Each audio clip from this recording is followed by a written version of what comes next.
ሃይ ተመልካቾቻችን እንዴት ናችሁ? ሰላም ናችሁ? ዛሬ እንግዲህ በፊታችሁ የመጣሁት እኔ በረከት ማቱሳላ እባላለሁ።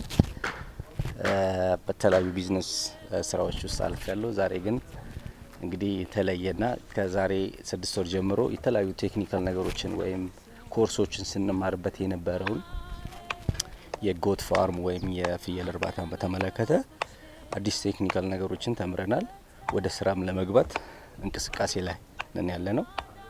ዛሬ እንደምታዩት ይሄን ቤት ይሄን አካባቢ ይሄን አጥር ከማጠር ጀምሮ ያለውን በፎቶ አሳያችኋለሁ። አጥር ከማጠር ጀምሮ አሁን ላይ ቤት የመስራት ሂደት ላይ ነን ያለነው። ቤቱን ስንሰራ የጎት ፋርም ወይም የፍየል እርባታን በተመለከተ ቴክኒካል ነገሮች አሉ። ምን የሚያስፈልጉ ነገሮች አሉ። እነሱን በሂደት በፎቶግራፍ ወይም በቪዲዮ ምናያቸው ይሆናል። ዛሬ ግን የመጣ ነው አጀማመሩ እንዴት ነው የሚለውን ነገር ለእናንተ ለተመልካቾቻችን የምናሳውቅ ይሆናል ማለት ነው። በዚህ የጎት ፋርም ላይ ብዙ መጀመሪያ ይሄን ፋርም ከመጀመራችን በፊት የምናውቃቸው ወይም ማወቅ የሚገባን ነገሮች አሉ።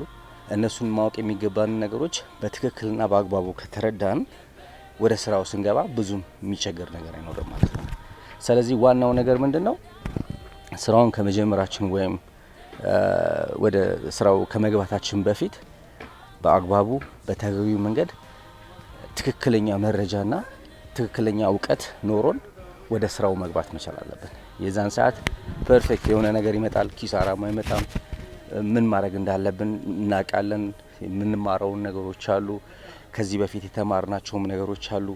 ያን ነገር ያዋህድን ነገሮችን የመስራትና ወደ ሰክሰስ የመምጣት ነገር ከትንሽ ጀምሮ ምንም ኢንቨስትመንቱ ትልቅ ኢንቨስትመንት የማይባል በጣም በጥቂት ኢንቨስትመንት ነገሮችን ቀስ እያልን ስኬል አፕ የምናደርግበት ወይም እያደግን የምንሄድበት የጎት ፋርም ነው። ስለዚህ ዛሬ ይኸው እንደምታዩት ቤቱን እንግዲህ ቅየሳ ላይ ነን።